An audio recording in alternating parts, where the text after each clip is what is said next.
Olá, tudo bem? Meu nome é Danilo Dorgan e este é mais um vídeo para o Coding Loop. E no vídeo de hoje nós vamos mostrar como você pode desenvolver através do seu computador sem ter muito hardware, ou até mesmo através do seu notebook, tablet ou até mesmo smartphone pelo navegador. Gostou da ideia? Vamos mostrar como fazer isso depois da vinheta. Antes de explicar como é que fazer isso, eu gostaria de voltar um passo antes e explicar como que é feito o desenvolvimento de forma normal. Inicialmente você precisa ter uma IDE na sua máquina, você também precisa ter uma SDK, um ambiente de desenvolvimento, né? Seja Node, Java. Então, a partir daí você vai começar a escrever código e vai rodar ele, seja no seu terminal, seja no seu navegador. E com isso, o que você percebe? Você percebe que você precisa ter o hardware para rodar a sua IDE e você precisa ter o hardware para poder também rodar o seu código, seja ele Node, Java e por aí vai. Qual é a nossa proposta com esse vídeo? A nossa proposta com esse vídeo é que fique na sua máquina somente a sua IDE e às vezes nem isso, pode ser através do navegador também, e todo o resto fique ali no servidor. Esse servidor, antes que você possa estar pensando que vai gerar um custo enorme para você, ele pode ser um free tier da OCI, da Amazon e outras nuvens públicas que oferecem free tier para você, ou seja, poderia subir sua VMzinha e usar ela como servidor. Você também poderia utilizar um notebook velho ou algum hardware antigo que você tenha na sua casa. No nosso caso, a gente vai utilizar uma VM que vai gerar um custo em média aí, caso você deixe. No nosso caso, vamos utilizar uma VM. Essa VM vai gerar um custo médio aí mensal, se ela ficar ligado todos os dias, de R$80. E com isso você já consegue desenvolver através do navegador ou até mesmo da IDE, porém sem usar todo o poder do seu computador, porque a parte pesada, que vai ser compilar o código e rodar o código, vai ficar no servidor remoto. Sem mais delongas, vamos explicar então as duas formas que a gente pode fazer isso. A primeira forma, ela é compatível com basicamente todas as IDEs modernas que a gente tem hoje em dia. A maioria delas suporta conexões remotas com SSH, e vai ser isso. Com isso você também não precisa fazer muita configuração do lado do servidor, basta ter apenas um servidor com SSH instalado. Já a segunda forma que a gente vai mostrar aqui, ela é limitada apenas ao VS Code. Isso porque nós vamos instalar um servidor VS Code remoto e ele vai nos permitir rodar o VS Code através do navegador. Então vamos separar esse vídeo em duas partes e a primeira parte aqui a gente vai falar do SSH. Lembrando que todos os links e o artigo em si está no nosso blog codingloop.com.br. Acessa lá e deixe um comentário se você gostar do artigo. Estamos aqui com o VS Code rodando, porém poderíamos estar utilizando o IntelliJ ou qualquer outra ideia moderna que da sua preferência. No caso do VS Code, a gente tem uma extensão para poder instalar. Qual seria ela? Aqui na parte de extensões, você vai procurar por Remote SSH e vai instalar duas extensões. Essas são as extensões necessárias para você fazer a instalação. Vou instalar essa daqui e vou instalar essa daqui também, que na verdade já está instalada. Ok? Agora que eu tenho as duas instaladas, eu preciso fazer o que para poder acessar o meu servidor remoto? Eu vou precisar, a primeira coisa, do meu servidor, do meu IP. No caso, para o vídeo não ficar muito longo, eu já deixei o servidor criado. Caso vocês tenham curiosidade de ver como que esse servidor foi criado, vocês deixem um comentário aqui que a gente pode fazer um vídeo sobre criação de servidores, tanto free tier quanto pagos, para mostrar para vocês. Agora que a gente já tem o IP aqui, vamos aqui no canto inferior direito da nossa IDE e vamos clicar aqui, ó, Open. Vamos colocar aqui Connect to Host. Aqui no caso eu vou colocar usuário, no meu caso eu ainda estou utilizando o root, no seu caso deve ser outro, @IP. Eu posso conectar dessa forma, quanto eu também posso conectar via alias. Como assim via alias? Entrando na pasta .ssh do seu usuário, caso você não veja essa pasta, basta apenas pedir para exibir os arquivos ocultos do seu Windows, você pode fazer o que? Você pode criar um arquivo .config. Você pode criar um arquivo config.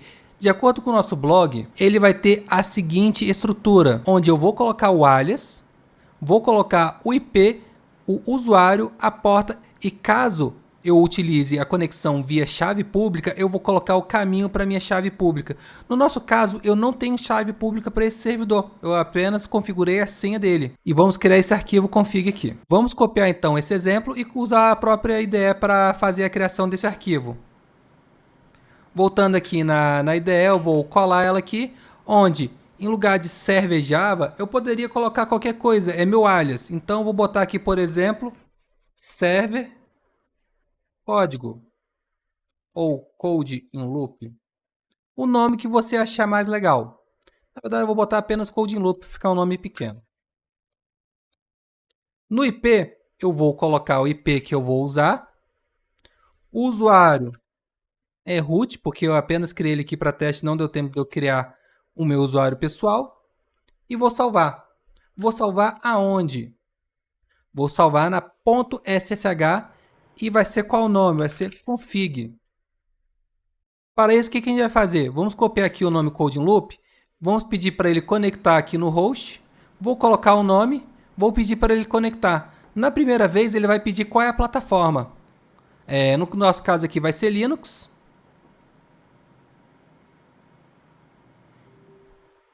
Ele deu um erro falando que não pode conectar com code in loop. Vamos ver aqui no log aqui melhor se ele mostra pra gente.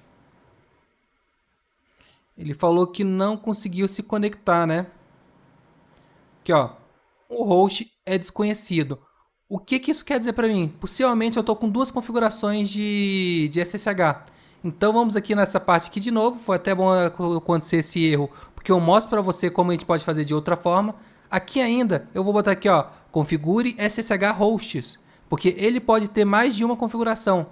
No nosso caso tem dois aqui, ó. Possivelmente ele deve estar usando o segundo exemplo aqui. Vamos pedir para ele usar esse primeiro. Aí eu percebi que ele tentou criar um ponto .config porque o meu config aqui ele salvou como ponto .txt.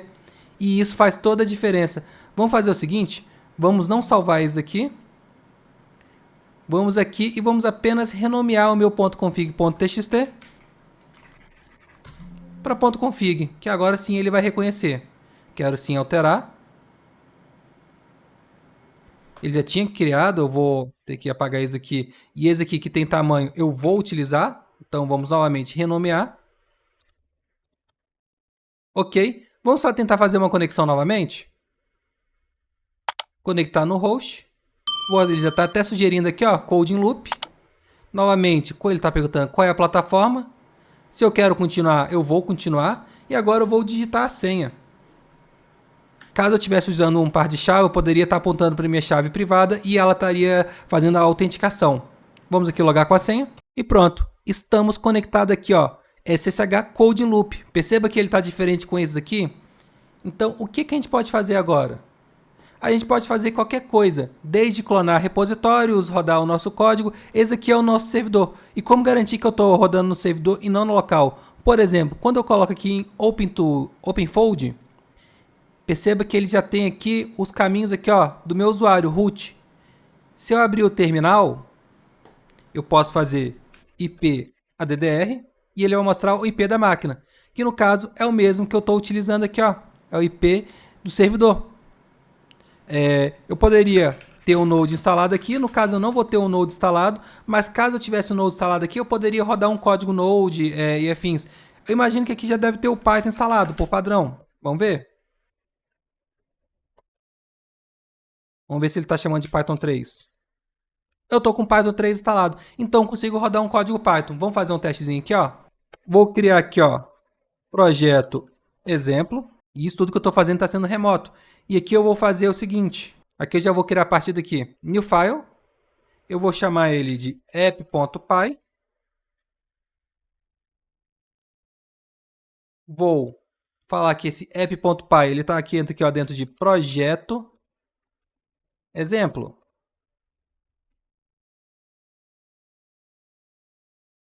Ok? Ele já está perguntando se eu quero instalar a extensão aqui Python para minha IDE. Vou instalar. Essas extensões são sempre legais de usar. E vamos fazer o seguinte. O que eu posso fazer de imediato da forma mais simples possível? Eu posso rodar um print. Olá, mundo. Se eu rodar aqui, então, Python 3, app, eu vou ter o meu Olá Mundo. Com isso, meu código já está rodando no servidor. Esse código ele não está nem aqui na minha máquina, nem está rodando aqui na minha máquina. E tanto vocês vão ver que isso é verdade, que quando a gente rodar ele através do navegador, da segunda forma que a gente vai mostrar, você vai verificar que ele também vai instalar. Então vamos para a segunda forma? Agora, partindo para a segunda forma, nós vamos aqui no GitHub, onde tem o CodeServe, e vai ser a partir desse CodeServe que nós vamos instalar aqui a forma que a gente pode acessar, inclusive do navegador, seja ele do seu notebook, smartphone ou tablet. Vamos copiar aqui essa primeira forma aqui, onde a gente precisa ter o curl instalado. Caso você não tenha o curl instalado, faça a instalação com apt ou com seu gerenciador de pacote preferido. Aqui no servidor eu vou rodar ele e vamos ver o que vai acontecer. No caso ali do Dry Run, ele vai simular. Vendo que daria tudo certo, vamos fazer então agora a instalação.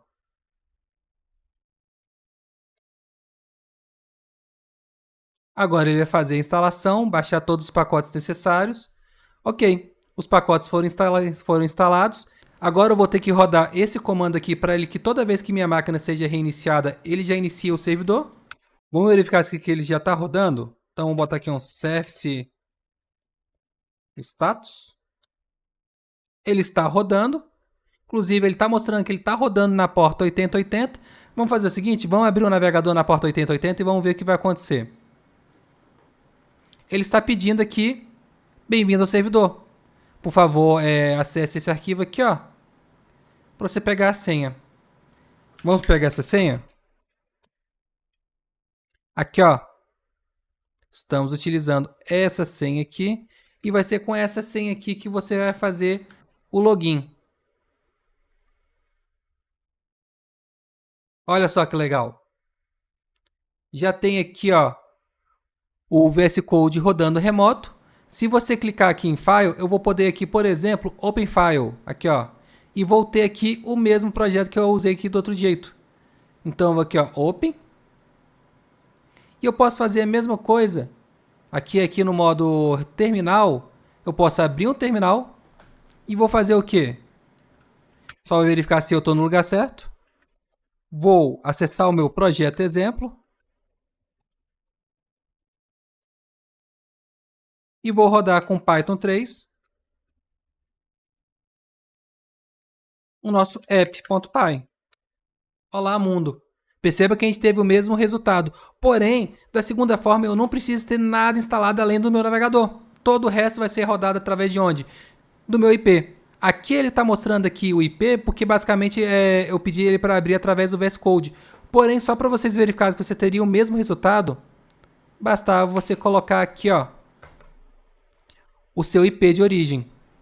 Ah, mas se não estiver abrindo, o que pode estar acontecendo? Pelo visto, no meu exemplo, ele não vai abrir. Vamos fazer um teste aqui. O FW, status, a gente consegue verificar que ele está apenas permitindo a porta 2222. Isso significa, estamos com esse servidor com firewall ativo.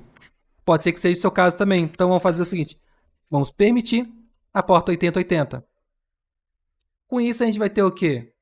Essa porta aqui funcionando. Continua não funcionando. Será que é a porta ainda? Não. A gente consegue verificar aqui, ó, que na nossa configuração ele permite apenas o binder na porta localhost. E a gente não quer isso. Então vamos alterar esse arquivo também para permitir qualquer uma. Por exemplo, o nosso IP. A gente poderia colocar qualquer coisa, mas vamos colocar o nosso IP aqui. Poderia deixar zerado para ele permitir qualquer porta. No nosso caso, a gente vai colocar o nosso IP e vamos reiniciar o servidor. Eu já tenho o comando aqui com status, eu vou dar aqui um restart. Vamos verificar agora se ele agora vai estar abrindo através do nosso IP. Já está até aberto, olha. Então, voltando aqui, só para a gente copiar a nossa senha.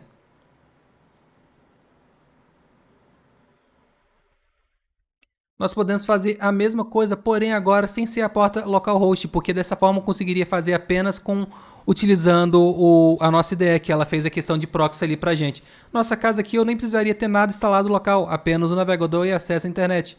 Para verificar se a gente está no mesmo lugar, vamos aqui Open Folder e vou aqui ó, projeto exemplo, Open. Vou confiar e eu tenho aqui o nosso projeto exemplo.